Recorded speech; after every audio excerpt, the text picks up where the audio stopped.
सुप्रभात बच्चों। आज हम कक्षा 6 में हिंदी के दूसरे पाठ बचपन कहानी के बारे में पढ़ेंगे। बचपन कहानी की लेखिका हैं कृष्णा सोबती जी। इस कहानी में लेखिका अपने बचपन के बारे में बता रही हैं कि जब वे छोटी थी तो उनका बचपन कैसा था। तो इन बातों से ही वे अपनी कहानी की शुरुआत कर रही हैं और कहती हैं, मैं तुम्हें अपने बचपन की ओर ले जाऊंगी, मतलब अपने बचपन के बारे में बताऊंगी। मैं तुमसे इतनी बड़ी हूँ कि तुम्हारी दादी भी हो सकती हैं और नानी भी, बुआ और मौसी भी। परिवार में सभी लोग मुझे क्या कह के पुकारते हैं, जीजी, मतलब दीदी। हाँ, मैं इन दिनों अपने को कुछ बड़ा सयाना महसूस करने लगी हूँ, मतलब सबसे बड़ी महसूस करने लगी हूँ। शायद कि मैं पिछली शताब्दी में पैदा हुई हूँ। शताब्दी का मतलब 100 वर्ष का समय। मेरे पहनने ओढ़ने में भी काफ़ी बदलाव आए हैं। पहले मैं रंग बिरंगे कपड़े पहनती रही हूँ, नीला, गुलाबी, ग्रे, काला, चॉकलेटी।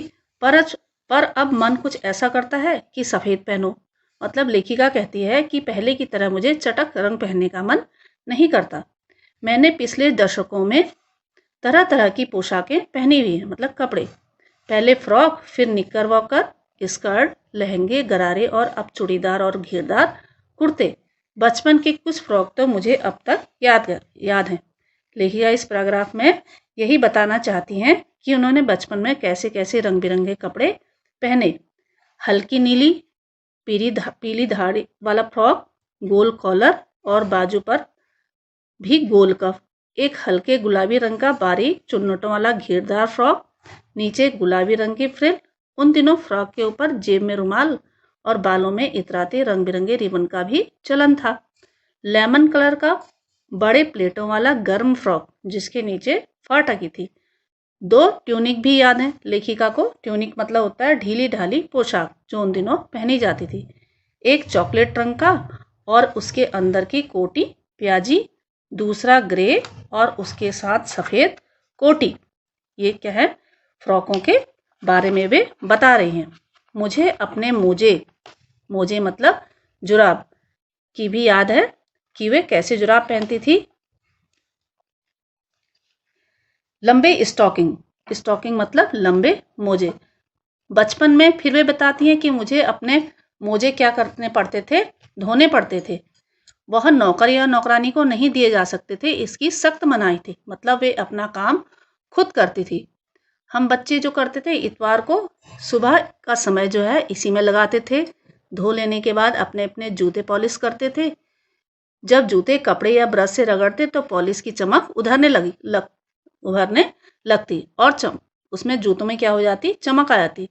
सबर मुझे आज भी बूट पॉलिश करना अच्छा लगता है। हालांकि मतलब ये काम मुझे आज भी अच्छा लगता है।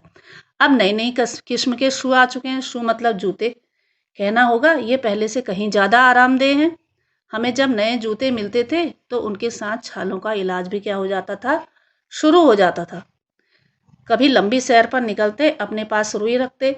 जूता लगा हो तो रुई मोजे के अंदर, कहने का मतलब है दर्द से बचने के लिए। जब हम कभी भी नए जूते पहनते हैं तो हमारे क्या लग जाते हैं, छाले। तो लेखिका दर्द से बचने के लिए उसके अंदर पहले ही रुई लगा लेती थी। हाँ, तुम्हारे बचपन में तो बहुत फर्क हो चुका है। हम शनिचर को हमें ऑलिव ऑयल या कैस्टर ऑयल पीना पड़ता। यह एक मुश्किल काम था। शनिवार को सुबह से ही नाक में इसकी गंध आने लगती। न गंध मतलब बुरी खुशबू, गंदी लगने वाली महक। छोटे शीशे के एक गिलास जिस पर ठीक खुराक के लिए निशान पड़े रहते, मतलब डोज, मतलब कितनी दवाई पीनी है, उसे देखते ही मितली होने लगती। मितली मतलब उल्टी होने लगती। मुझे आज भी याद है कि हम ना भी पीते तो शनिवारी दवा को कुछ ज़्यादा बिगड़ने वाला नहीं था। सेहत भी ठीक रहती। तुम्हें बताऊंगी आज हमारे समय में और तुम्हारे समय में कितनी दूरी हो चुकी है। मतलब हमारा समय और तुम्हारा समय कितना चेंज हो चुका है, बदल चुका है। उन दिनों क्या थे, ग्रामोफोन थे, रेडियो और टेलीविज़न नहीं थे। ग्रामोफोन क्या होता है, एक तरह का यंत्र होता है जिससे क्या होते हैं, गाने सुने जाते हैं।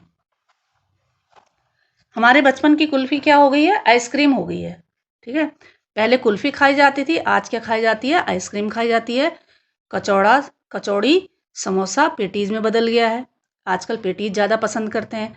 सहतूत और फालसे और खसखस के शरबत, कोक और पेप्सी में, मतलब आजकल क्या पीते हैं, शरबत कम पीते हैं लोग। अब क्या चल गई है, पेप्सी और कोक। उन दिनों कोक नहीं, लेमनेड और मिंटो मिलती थी। शिमला और नई दिल्ली में बड़े हुए बच्चे वेंगर्स और डेविको रेस्टोरेंट की चॉकलेट और पेस्ट्री मजा देने वाली होती थी। मतलब दिल्ली में और शिमला में बड़े हुए बच्चों को ये पेस्ट्री अच्छी लगती थी। हम भाई बहनों की ड्यूटी लगती शिमला में, हम भाई बहनों की ड्यूटी लगती शिमला मॉल से ब्राउन ब्रेड लाने की। वहां से वो क्या करते, ब्राउन ब्रेड लाते। हमारा घर मॉल से ज़्यादा दूर नहीं था, एक छोटी सी चढ़ाई और गिरजा मैदान क्या करते, पहुंच जाते। वहां से एक उतराई उतरते, मतलब उतरते वहां से नीचे उतरते और क्या करते, कन्फेक्शनरी काउंटर पर तरह तरह की पेस्ट्री और चॉकलेट की मनभावनी खुशबू, चॉकलेट लाते और ब्राउन ब्रेड लाते। हमें हफ्ते में एक बार ही चॉकलेट खरीदने की क्या थी, इजाज़त थी। मतलब हम हफ्ते में एक बार ही चॉकलेट खरीद सकते थे। बच्चों, इस पाठ के हम अगले भाग को पढ़ेंगे। लेखिका को था हफ्ते में एक बार चॉकलेट खरीदने की छूट थी। सबसे ज़्यादा चॉकलेट उन्हीं के पास रहती थी, उनके पास स्टॉक रहता था। स्टॉक मतलब इकट्ठा रहती थी सारी चॉकलेट। मैं चॉकलेट लेकर खड़े खड़े कभी ना खाती, घर लौटकर साइड बोर्ड पर रख देती और रात को खाने के बाद बिस्तर में लेटकर मजे से खाती। वो कहती हैं कि वो चॉकलेट कभी भी खड़े होकर नहीं खाती थी, घर में जा करके आराम से लेट करके मजे ले लेके खाती थी। तब तक वे साइड बोर्ड पे रख देती। साइड बोर्ड मतलब साइड में रखी हुई अलमारी, एक तरफ रखी हुई अलमारी। शिमला के काफल भी बहुत याद थे, क्योंकि लेखिका जो थी शिमला की ही रहने वाली थी। उनको शिमला के जो काफल हैं, काफल क्या है, एक पहाड़ में जो फल होता है खट्टा मीठा लाल रंग का, उसको बोलते हैं। उनको बहुत याद आते हैं, उनको बहुत पसंद थे खट्टे मीठे, कुछ एकदम लाल, कुछ गुलाबी, रस भरी कसमल। सोचकर ही मुंह में पानी आ जाता था।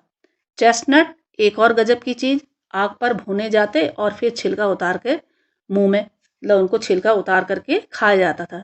चने जोर गरम और अनारदाने का चूर्ण, हाँ चने जोर गरम की पुड़िया जो तब थी वह अब भी नजर आती है। कहने का अर्थ है कि अब भी चने वाले जो है पुड़िया में चने को रख करके बेचते हैं। पुराने कागजों से बनाई हुई इस पुड़िया का निरा हाथ का कमाल था। निरा मतलब पूरे के पूरे हाथ से वो उस पुड़िया को बनाते थे।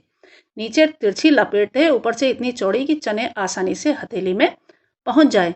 एक वक्त था, वक्त मीन्स क्या होता है, समय, जब फिल्म का गाना चना जोर गरम बाबू मजेदार लाया मजेदार चना जोर गरम उन दिनों स्कूल के हर बच्चे को आता था। बच्चे बड़े आराम से उसे मजा लेकर के गाते थे।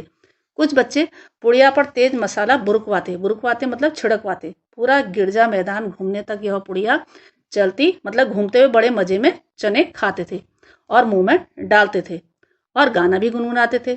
छुटपन में हमने शिमला रिज पर बहुत मजे किए हैं और घोड़ों की सवारी भी की है। रिज जो है शिमला की एक बहुत प्रसिद्ध जगह है, जहाँ पर सब लोग शाम को क्या करते हैं, इकट्ठा होते हैं और वहाँ पर क्या करते हैं, घूमते हैं। तो लेखिका कहती है कि हम सब लोग वहाँ पर शाम को क्या करते थे, घूमते थे। और वो कहती हैं कि उन्होंने घोड़े की सवारी भी की थी। उनके घोड़े क्या होते थे, नैनीहाल के घोड़े हष्ट पुष्ट मतलब खूब बलवान, सेहतमंद। शाम को रंग बिरंगे गुब्बारे, सामने जाखू का पहाड़। शिमला की रहने वाली लेखिका शिमला की रहने वाली थी, तो जाखू जो है एक जाखू पहाड़ है, जहाँ पर जो है हनुमान जी की बहुत बड़ी मूर्ति है और चर्च भी है। चर्च की घंटियां बजती और दूर तक उसकी गूंज फैल जाती। ऐसे महसूस होता था जैसे प्रभु यीशु स्वयं ही कुछ कह रहे हों। सामने आकाश पर सूर्यास्त हो रहा था। सूर्यास्त मतलब सूर्य छिप रहा था। सुनहरी धारियां नीले आकाश में फैल रही थी, तो दूर दूर तक पहाड़ों के मुखरे गहराने लगते, देखते देखते बत्तियां टिमटिमाने लगती। कहने का मतलब है रात होते ही पहाड़ों में चारों ओर रोशनी देखते ही बड़ी अच्छी लगती थी और दुकानों की चमक भी देखने में अच्छी लगती थी, क्योंकि रात का जो पूरा नज़ारा था वो लाइटों से बहुत सुंदर लगता था। स्कैंडल पॉइंट के ठीक सामने एक दुकान हुआ करती थी, जिसके शोरूम में शिमला कालका ट्रेन का मॉडल बना हुआ था। उसकी पटरियां, उस पर खड़ी छोटे छोटे डिब्बों वाली ट्रेन, एक और लाल टीन वाला छत वाला स्टेशन और सामने सिंगल 2 खंबे और थोड़ी दूर पर बनी सुरंगें। मतलब उस जो ट्रेन का था वो मॉडल वाली एक दुकान थी। पिछली सदी में तेज रफ्तार वाली गाड़ी वही थी, मतलब सबसे तेज रफ्तार वाली जो थी रेलगाड़ी ही चलती थी। कभी कभी हवाई जहाज भी देखने को मिल जाते। लेखिका कहती थी दिल्ली में कभी कभी हवाई जहाज देखने को मिल जाते तो बच्चे दौड़ के बाहर आते। उनको ऐसा लगता है जैसे कि कोई भारी भरकम बहुत बड़ा जो पक्षी है वह अपने पंख फैलाए उड़ रहा है। अब जो गाड़ी के मॉडल वाली दुकान थी, लेखिका कहती हैं उसके बगल में एक दुकान ऐसी थी जिनको वो कभी नहीं भूलती, जहाँ लेखिका ने सबसे पहला चश्मा जहाँ से खरीदा था, जहाँ से उनका सबसे पहला चश्मा बना था, वहाँ आंखों के डॉक्टर जो थे अंग्रेज थे। शुरू शुरू में उन्हें चश्मा लगाना बड़ा अटपटा लगता था। डॉक्टर उनसे कहते थे दूध पिया करो तो तुम्हारी ऐनक उतर जाएगी, और डॉक्टर ने उन्हें पूरा भरोसा भी दिया था। लेकिन चश्मा तो लेखिका कहती कि अब तक नहीं उतरा। उसमें भी वे अपने को ही जिम्मेदार समझती है। वे कहती थी कि मैं दिन के उजाले को छोड़कर रात को टेबल लैंप की रोशनी में काम करती थी, तो इसके अलावा और क्या होता है, तो इसके लिए मैं खुद ही जिम्मेदार हूँ। तो उनके चचेरे भाई उन्हें छेड़ते, मतलब चिढ़ाते कि देखो तुम चश्मा पहन के कैसी लग रही हो, और चिढ़ाने पे क्या बोलती, यह लड़की को नहीं मालूम सूरत बनी लंगूर की। और कहते कि सूरत बनी लंगूर की।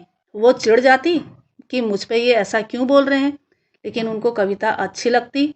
वह चाय पीकर चले गए तो वे कमरे में जाकर आईने के सामने अपने को खड़े होकर देखती, चश्मा पहनती, फिर देखती सूरत बनी लंगूर की, नहीं नहीं, हाँ हाँ, तो वे सोचती नहीं नहीं मैं ऐसी तो नहीं लग रही हूँ, फिर सोचती हाँ हाँ क्या मैं ऐसी लग रही हूँ। फिर उन्होंने क्या किया, सबके जाने के बाद उन्होंने अपने छोटे भाई का टोपा उतार के सिर पर रखा। कुछ अजीब लगा, अच्छा भी लगा और मजाकिया भी लगा। उन्हें ये सब चीज करना अच्छा लगता था। तब बात और थी, अब तो चेहरे के साथ घुल मिल गया है चश्मा। लेखिका कहती हैं कि वे तो बचपन की बातें थी, अब तो चेहरे को चश्मे की आदत हो गई है। जब कभी उतरा होता है तो चेहरा क्या लगता है, खाली खाली लगता है। याद आ गया वह टोपा, काली फ्रेम का चश्मा और लंगूर की सूरत। इन दिनों शिमला में मैं सिर पर टोपी लगाना पसंद करती हूँ। अब सारी बचपन की बातों को याद करते हुए कहती है कि इन दिनों में तो मैं शिमला में रहती हूँ और टोपी लगाना ही पसंद करती हूँ। मैंने कई रंगों की क्या कर ली है, इकट्ठे भी कर ली है। कहाँ दुपट्टों का ओढ़ना और कहाँ सहज सुबीते वाली हिमाचली टोपियाँ। सहज मतलब आसान, सहल मतलब सुविधाजनक, सुबीते मतलब आराम। लेखिका कहती हैं कहाँ ये आसान, सुविधाजनक और आरामदेह हिमाचली टोपियाँ मुझे बहुत पसंद है, इनको पहनना मुझे बहुत अच्छा लगता है। सुप्रभात बच्चों, अभी तक हमने कक्षा 6 में हिंदी की पाठ्य पुस्तक बसंत के दूसरे पाठ बचपन कहानी के बारे में पढ़ा, जिसकी कहानी आपको समझ में आ गई होगी। तो अब उसके शब्दों के अर्थ पढ़ेंगे हम। स्टॉकिंग माने होता है लंबे मोजे, पोशाकें परिधान, सहज आसान और सरल। खुराक निश्चित मात्रा, कोलाहल माने होता है शोर हल्ला, सेहत मतलब होता है स्वास्थ्य, खीजी चिढ़ गई, छोटपन बचपन। सहल को कहते हैं सुविधाजनक, सुबीते आरामदेह। अब प्रश्नों के उत्तर हैं, इस अध्याय के प्रश्नों के उत्तर देखिए। लेखिका बचपन में इतवार की सुबह क्या क्या करती थी, जैसे आपने पहले पैराग्राफ में ही पढ़ा है ये। लेखिका बचपन में इतवार की सुबह सबसे पहले अपने मोजे व स्टॉकिंग धोने का काम करती थी, मतलब लंबे मोजे, और फिर अपने जूतों को पॉलिश करके चमकाती थी, मतलब साफ करती थी। इतवार के दिन उनका यही काम होता था। लेखिका का शिमला में बचपन कैसे बीता। लेखिका ने अपने बचपन में शिमला रिज जो है एक स्थान का नाम है, बहुत मजे किए हैं, बहुत मस्ती की है। वो क्या करती थी, घोड़ों की सवारी भी करती थी। और लेखिका को शिमला कालका ट्रेन का मॉडल आज भी याद है। वहां एक मॉडल रखा हुआ है, जो शिमला से कालका ट्रेन चलती है उसका मॉडल रखा हुआ है। लेखिका अपने बचपन में कौन सी चीजें मजा ले लेकर के खाती थी, उनमें से प्रमुख फलों के नाम लिखो। मतलब उन्हें बचपन में कौन से फल पसंद थे। लेखिका बचपन में हमेशा रात को खाने के बाद अपने बिस्तर में आराम और मजे से लेटे हुए चॉकलेट खाती थी। उन्हें चॉकलेट क्या थी, बहुत पसंद थी। वे क्या करती थी, इसके अलावा चने भी खाती थी। फलों में उन्हें क्या पसंद थे, काफल जो पहाड़ी फल होता है, रसभरी और कसमल, ये सब फलों के नाम है। लेखिका को चश्मा क्यों लगाना पड़ा। लेखिका को चश्मा इसलिए लगाना पड़ा क्योंकि वह दिन के उजाले को छोड़कर रात को क्या करती थी, टेबल लैंप के सामने काम करती थी। दिन में काम नहीं करती थी, रात को टेबल लैंप के सामने काम करती थी। तो उनके चचेरे भाई उन्हें क्या करके चढ़ाते थे, लंगूर कह के चढ़ाते थे। लेखिका के बचपन की कौन सी आश्चर्यजनक आधुनिक चीजें हमें आकर्षित करती हैं। उन दिनों जो चीजें थी उन दिनों क्या था, लेखिका के बचपन में हवाई जहाज की आवाजें, घुड़सवारी, ग्रामोफोन आदि आश्चर्यजनक आधुनिक चीजें थी जो उनको बड़ी अचंभित करती थी। लेकिन क्या है, आज क्या है, हमें स्मार्टफोन, टेलीविजन, कंप्यूटर, रोबोट आदि आधुनिक चीजें आकर्षित करती हैं। आजकल के ज़माने में ये वाली चीजें हमारे लिए आकर्षण का केंद्र है। लेखिका ने शिमला की सुंदरता के बारे में क्या लिखा है कि उन दिनों शिमला की सुंदरता बहुत आकर्षक थी, मतलब हरियाली ज्यादा थी। लेकिन आज क्या हो गया है, वहां क्या हो गया है, चारों ओर भवन बन गए हैं, पेड़ कट गए हैं। और क्या कहती हैं, शाम को रिज पर घूमना, चारों ओर रंग बिरंगे गुब्बारे और सामने जाकू का पहाड़ एक स्थित है जहां पर हनुमान जी की बहुत बड़ी मूर्ति है। ऊंचाई पर स्थित चर्च, रिज पर की रौनक और माल रोड की दुकानें उनको बहुत अच्छी लगती थी। लेखिका के अनुसार उनके समय में और आज के समय में दूरी हो चुकी है, मतलब अंतर बताना है कि दोनों में अंतर कितना है। उनके अनुसार क्या है, जो है दूरी इस प्रकार है, उस समय मनोरंजन का साधन ग्रामोफोन था जिसमें से गाना सुनते हैं, एक प्रकार का वाद्य यंत्र होता था उन दिनों। परंतु आज उसका स्थान किसने ले लिया, रेडियो और टेलीविजन ने ले लिया है। पहले बच्चे कुल्फी खाना पसंद करते थे, परंतु आज उसकी जगह आइसक्रीम ने ले ली, मतलब आइसक्रीम खाते हैं। और कचौड़ी समोसे की जगह क्या खाते हैं आज, पेटीज। और शरबत की जगह क्या खाते हैं, ठंडे में क्या कहते हैं, कोक और पेप्सी। शरबत बहुत कम पीते हैं। अब इसके रिक्त स्थान है। लेखिका का घर माल रोड से ज्यादा दूर नहीं था। कन्फेक्शनरी काउंटर, मतलब जहां जो मिलती है, क्या मिलती है, जहां तरह तरह की क्या मिलती है, चॉकलेट मिलती है, पुडिंग्स वगैरह मिलती हैं, तो उनको क्या बोलते हैं, कन्फेक्शनरी काउंटर। तो वहां पर उनकी खुशबू मनभावनी आती थी, मतलब लेखिका को बहुत पसंद थी। शोरूम में शिमला कालका ट्रेन का मॉडल आज भी बना हुआ है। शिमला के लोग आज भी हिमाचली टोपियां पहनना पसंद करते हैं। वहां की खास टोपी है हिमाचली टोपी, जिसको आज भी पहनते हैं। उन दिनों के समय की अपेक्षा आज के समय में बहुत परिवर्तन आ चुका है, मतलब बदलाव आ चुका है। अब आपको घर के लिए कुछ वाक्य प्रयोग हैं जो आप अपने शब्दों में करेंगे, शब्दों में बनाएंगे इसको अपनी भाषा में। रौनक, अटपटा, मॉडल, सैर और छुटपन, इसका अपने शब्दों में वाक्य प्रयोग करेंगे, किताबी भाषा में नहीं। अपने वाक्य बनाइए और इनको लिखिए। और जो ये प्रश्न उत्तर कराए गए हैं इनको आप लिखेंगे और याद करेंगे।